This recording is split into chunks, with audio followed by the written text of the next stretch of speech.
Olá, seja bem-vindo ao meu canal, meu nome é Luciano e hoje vamos falar um pouco a respeito da técnica de empregar duas espadas criada por Musashi, que basicamente é uma característica de uma escola de esgrima japonesa chamada Niten Ichiryu, né? Uma das coisas que essa escola tem de diferente é esse foco no uso das duas espadas ao mesmo tempo, né? Bom, que é uma coisa que normalmente não se vê em outras tradições de artes marciais japonesas, né? Normalmente ou se usa uma espada ou se usa a outra, né? Bom, com relação a isso, uma das razões pela qual outras tradições de esgrima japonesa não focarem em utilizar as duas espadas é o fato de que normalmente elas se especializavam em uma das duas espadas ou então em alguma outra arma. Então, por exemplo, existem escolas de Genjutsu que focam no manejo da espada longa, né? E se você pesquisar essas escolas e observar as técnicas, muitas vezes eles fazem uso da espada longa e de alguma outra arma, como uma lança, um bastão, a espada curta ou uma naginata. Porém, sempre tem a espada longa, né? Por quê? Porque o princípio dessa escola normalmente é como empregar a espada longa para derrotar aquela outra arma, seja uma lança, uma naginata ou outra espada, né? Por outro lado, existem escolas também que focam no manejo da espada curta, né? As técnicas deles focam em como utilizar a espada curta para derrotar outras armas. E existem também, por exemplo, as escolas de Kusarigama Jutsu, que vão utilizar a foice com corrente. Tem escolas de Sojutsu que vão focar no manejo da lança, né? Normalmente as tradições japonesas elas buscam se especializar em alguma coisa, ser o melhor dentro daquilo lá, né? E se vocês lerem o livro de Cinco Anéis, que é o Densho, né, o ensinamento escrito da escola de Niten Ichiryu, que foi escrito pelo Musashi, uma das coisas que ele fala logo no comecinho do livro é uma analogia com madeiras, né? Então, se você observar, ele fala, por exemplo, que algumas madeiras são apropriadas para serem utilizadas em vigas de uma casa, outras são boas para o piso, algumas são melhores para o telhado, outras mais nobres são empregadas para fazer santuários que existem dentro das casas japonesas, né? E dentro dessa analogia, basicamente o que ele está querendo dizer é que para cada tipo de situação existe uma arma diferente. Então, ao invés de você tentar resolver todo tipo de situação utilizando a mesma arma, para cada situação você tem uma arma diferente, que basicamente é o que se fazia realmente, né? Se emprega a espada longa para lidar com situações em campo aberto, em campo de batalha, né? Enquanto que a espada curta era um último recurso, né? Que estava sempre com o samurai e era empregada em ambientes fechados, né? Então, normalmente dentro de casa se guardava a espada longa e se mantinha a espada curta sempre ao alcance, né? Porque nunca se sabe quando você poderia ser atacado de surpresa. Bom, uma das coisas que o Musashi advoga no livro dele é essa questão de saber manejar todas as armas, né? Que também é uma outra analogia que ele faz com o carpinteiro, que o carpinteiro ele deve saber empregar todas as ferramentas dele para conseguir se tornar um mestre carpinteiro, né? E fazer uma casa, enfim, né? Basicamente essa é a ideia que ele coloca. Bom, existem algumas tradições que também acabam trabalhando mais de uma arma, que não focam em nenhuma dessas armas. Mas uma das coisas que o Musashi focou bastante era no uso das duas espadas ao mesmo tempo.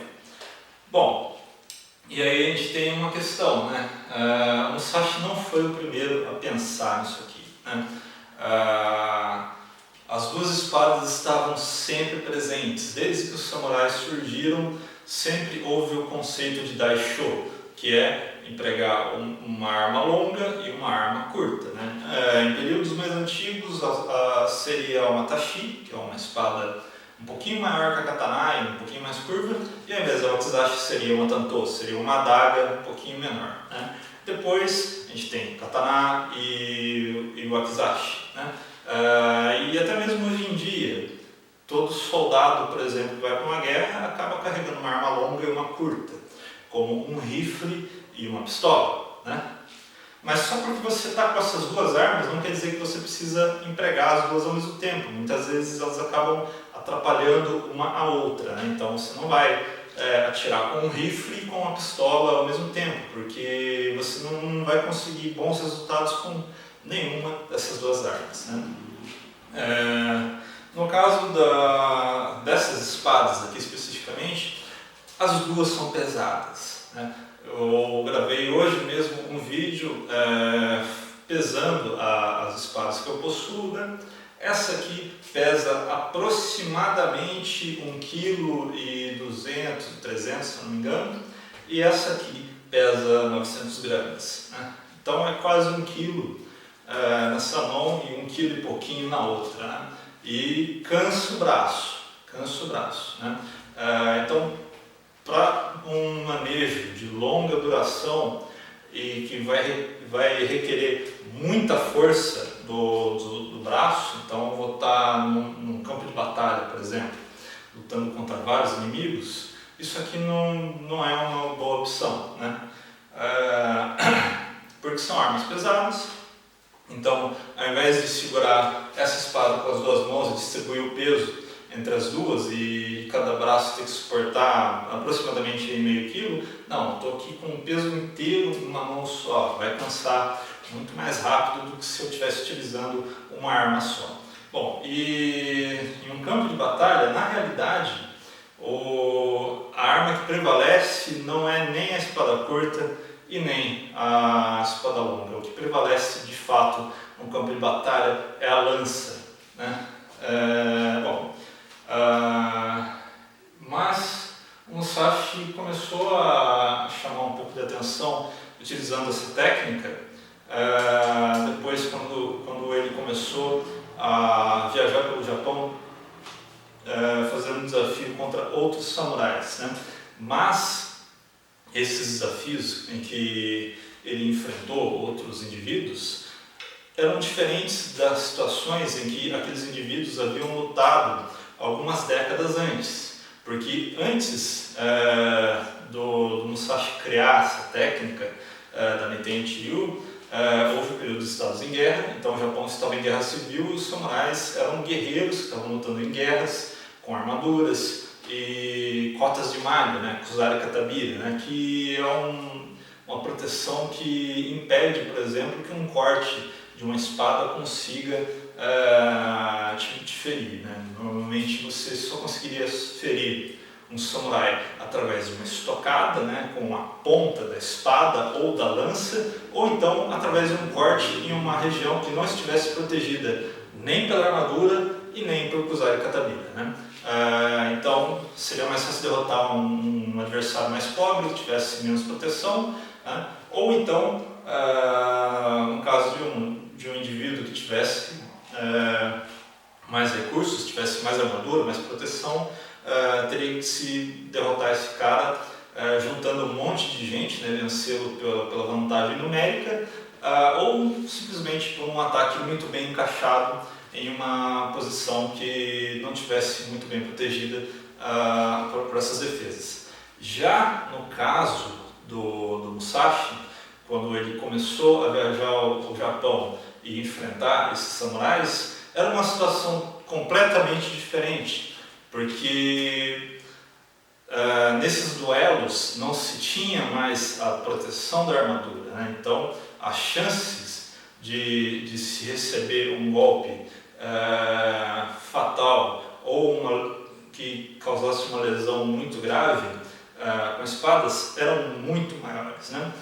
Além do fato de que também o Musashi não saiu enfrentando o pessoal nesses duelos utilizando necessariamente essa técnica das duas espadas. Tanto é que o duelo mais famoso dele, em que ele enfrentou e matou o Sasaki Kojiro, durante o duelo, na realidade, ele utilizou uma arma só, que foi uma espada de madeira que ele fez a partir de um remo, né? Então, essa técnica de empregar as duas espadas não era a única técnica e também provavelmente não era a principal que ele utilizou durante esses duelos em que ele enfrentou esses inimigos, né? Bom, agora, com relação a essa técnica, será que tem vantagem? Primeiro, eu vou cansar mais, eu vou cansar bem mais os meus braços porque eu estou segurando duas espadas, né? E só quem tem uma espada de verdade, já segurou uma na mão, sabe o peso que é isso aqui. Cansa, né? Principalmente se você ficar atacando, bloqueando, né? Cansa bastante.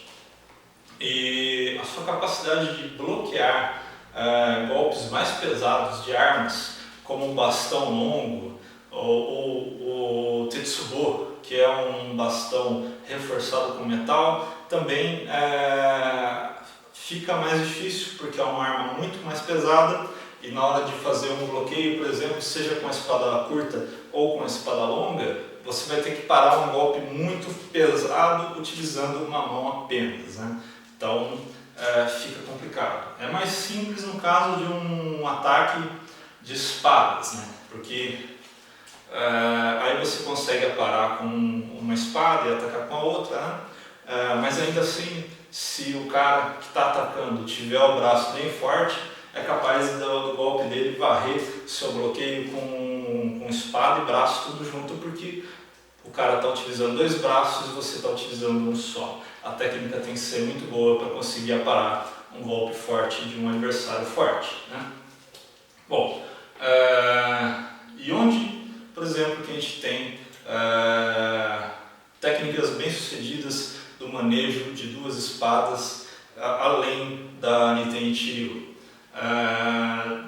Existe, por exemplo, na esgrima europeia, né, e algumas artes indianas também, o manejo de duas lâminas, uma curta e uma longa, né, por exemplo, no uso da rapieira, né, e da adaga, né, que são armas europeias, onde normalmente se tem uma espada bem longa, a rapieira, né, e uma adaga que a função dela principal é aparar o golpe da outra espada, da espada do inimigo, enquanto você desfere o golpe com a rapieira, né? Porém, tem uma diferença muito grande entre essas técnicas. Por quê? No caso da esgrima europeia, da rima, a rapieira é uma espada bem mais delgada, né? Bem mais fina que a katana, ela é bem mais longa, então ela alcança uma distância muito maior. E a adaga empregada junto com a rapieira também é uma adaga mais leve, né? mais fina do que a wakizashi, né?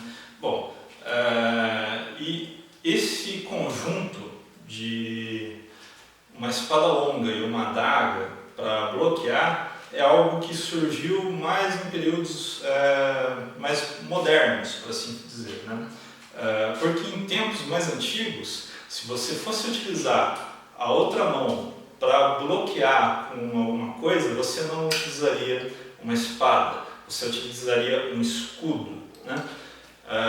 Que é basicamente o que aconteceu desde o período clássico com os gregos e todas as civilizações clássicas, incluindo os romanos ali, e até durante a Idade Média, né? E em tempos mais modernos se mudou do escudo para a adaga para bloquear. Por quê? Porque nesses períodos já não havia mais tanta armadura, né? Então, por quê? Se desenvolveram as armas de fogo, então a armadura já estava inútil, né? E o escudo também. Então, já que o escudo não vai ser empregado para conseguir te proteger contra um disparo de uma arma, então não tem sentido você sair carregando um escudo, né? Que acabaria sendo mais peso para se carregar. Por outro lado, você ainda tem que se proteger. Então, no caso da esgrima europeia, se passou a utilizar ou uma adaga ou então um escudo muito menor, muito mais compacto, que normalmente cobria a mão do usuário enquanto ele desferia os golpes com a espada, né? E no caso do Japão, né, o que eles tinham à disposição lá era a wakizashi, né, e acabou se tornando a essência dessa técnica do musashi. Não é uma técnica que supera todas as outras, até mesmo dentro da escola da Nintendo Shiryu existem muitas técnicas que fazem uso de apenas uma espada, né? Lembrando que eu não sou praticante de Nintendo Shiryu, não sou especialista nessa escola, né? E a Nintendo Shiryu nunca foi uma escola que se sobressaiu sobre todas as outras. Existem outras artes marciais, outras tradições samurais do Japão que tiveram muito mais fama e renome durante toda a história, tanto durante o período de guerras quanto durante o período de paz, né? E o Musashi ele é famoso por ter participado de algumas batalhas e ter vencido 60 duelos e sobrevivido. Porém, também houveram indivíduos que fizeram coisas muito mais notáveis, como por exemplo, um pouco antes do Musashi houve um outro samurai chamado Tsukahara Bokuden, que também participou de uma quantidade muito maior de batalhas do que o Musashi, enfrentou uma quantidade de duelos muito maior também, e o Musashi eu não tenho certeza agora de quantas pessoas ele chegou a derrotar ou matar efetivamente, mas o Tsukahara Bokuden matou mais de 200, né? Lembrando que muitas vezes ele preferia evitar o duelo, ele simplesmente dava um jeito de deixar o cara falando sozinho e evitava o duelo, alegando que era uma coisa totalmente desnecessária e a morte do outro cara seria de certa forma inútil, né? Então, para que eu vou te matar? Não tem sentido, não existe sentido em aceitar o seu desafio, né? Ele deixava o cara falando sozinho e seguiu o caminho dele, né? Ainda assim, ele matou mais de 200 guerreiros, participou de um número de batalhas muito maior durante o período de estados em guerra, quando o pau estava quebrando de verdade no Japão, né? Enfrentou vários adversários em duelos e ao longo da vida o Tsukahara Bokuden foi ferido 6 vezes e todas elas foram por disparos de flecha, né? Ele nunca foi atingido por um golpe de espada, nem de lança, nem de nenhuma outra arma, e a técnica que ele usava de manejo de espadas era o manejo de uma espada apenas, né? O Tsukahara Bokuden, no caso, acabou também criando um estilo próprio dele, chamado Kashima Katori Shintoyu.